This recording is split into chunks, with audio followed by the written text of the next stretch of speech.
Riz noir d'Anna Moy. Première partie, la capture. Chapitre 1, la première nuit.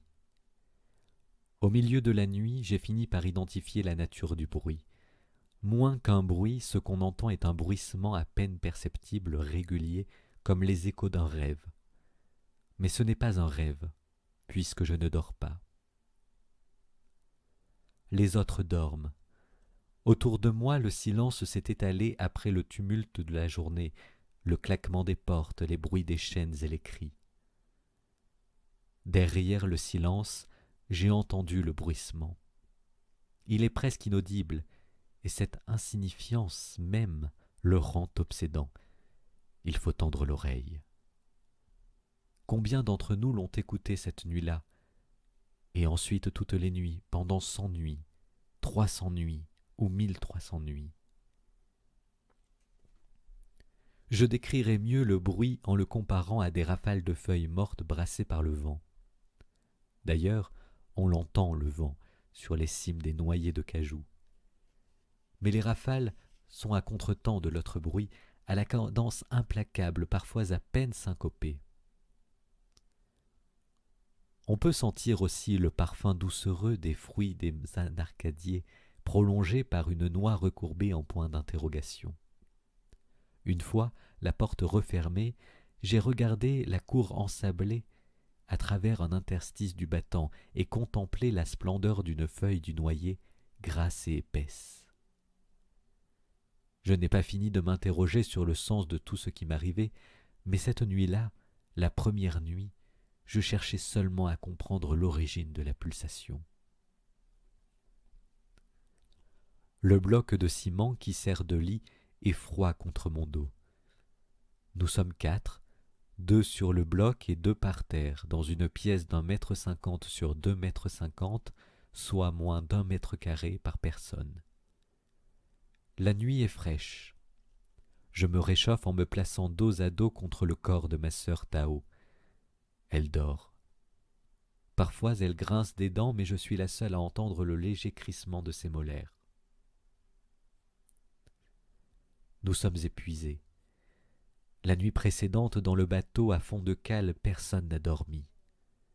Imbibés par les projections d'eau de mer et projetés les uns contre les autres, les passagers de la cale ont passé une nuit blanche. La houle s'est amplifiée après 1 heure à peine de navigation à la jonction des flots de la baie de Vung-To et de ceux de la mer de Chine méridionale, autrement dit l'océan Pacifique un peu plus loin. Le doux roulis s'est transformé en tangage. La cale, d'abord en simplement humide, s'est couverte de flaques. Ensuite, la mer s'est infiltrée insidieusement, gagnant les chevilles, puis les genoux, les cuisses. Quand le niveau de l'eau a atteint la taille, plusieurs femmes se sont mises à gémir et d'autres à striduler comme une nuée d'insectes en détresse. Le tohu-bohu s'est amplifié du bruit des chaînes et de pleurs de bébés. Il y a seulement 2 bébés. 400 femmes, 200 hommes. Je n'oublierai pas ce que les hommes ont fait cette nuit-là. Leurs bras menottés, tendus à l'horizontale au-dessus du niveau de l'eau, ont improvisé des brancards pour y reposer les corps lasses de nos camarades les plus éprouvés. À les voir, si maigres à la suite des mois de privation, on aurait pu imaginer leur capacité à tenir ainsi à bout de bras pendant des heures, des femmes inertes. Je suis la plus jeune. J'ai 15 ans. Ils m'ont proposé leurs bras, mais j'ai refusé. « Garde tes forces », ont-ils insisté. « Gardez vos forces pour les autres », ai-je répondu. La fatigue est là, bien sûr, mais je tiens le coup. À 15 ans, je me sens invincible. L'épreuve de l'eau n'est pas suivie de celle du feu, mais celle du silence. Toute parole est prohibée. Les hurlements sont assimilés aux paroles et réprimandés. Personnellement, je n'ai pas crié et ma sœur non plus. Elle est plus âgée que moi d'1 an. Après m'être réchauffé contre son dos, je me remets à plat. Au-dessus de nous, le dessin oblong des barreaux est partiellement enténébré, mais mes yeux les distinguent. 20 barreaux transversaux et 1 barre au milieu.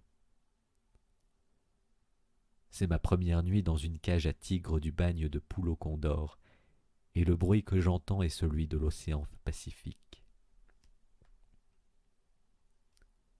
La porte de la cage, notre cellule, est un assemblage en lattes de bois. À l'endroit des charnières sur le côté gauche, un ray de lune perce.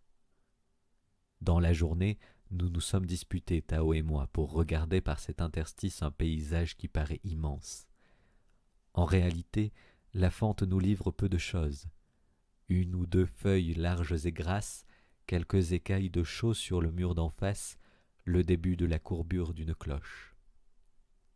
Maintenant que Tao dort, je peux occuper à loisir la position convoitée devant la fente de la porte, mais la clarté lunaire est impropre à éclairer les feuillages dilatés par la sève.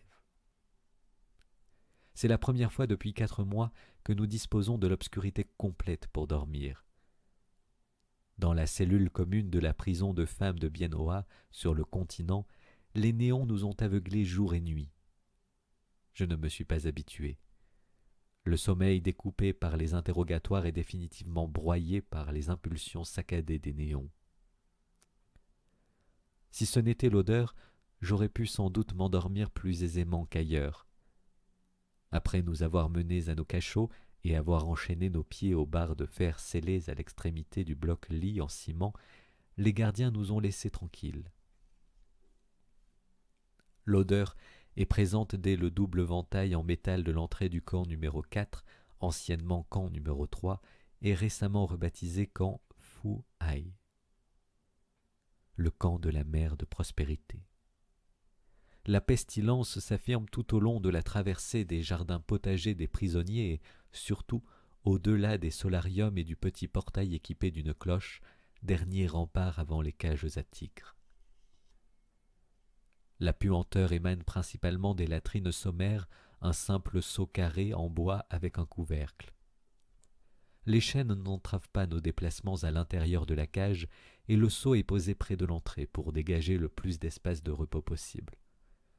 Tao et moi, sur le bloc-lit, sommes des privilégiés.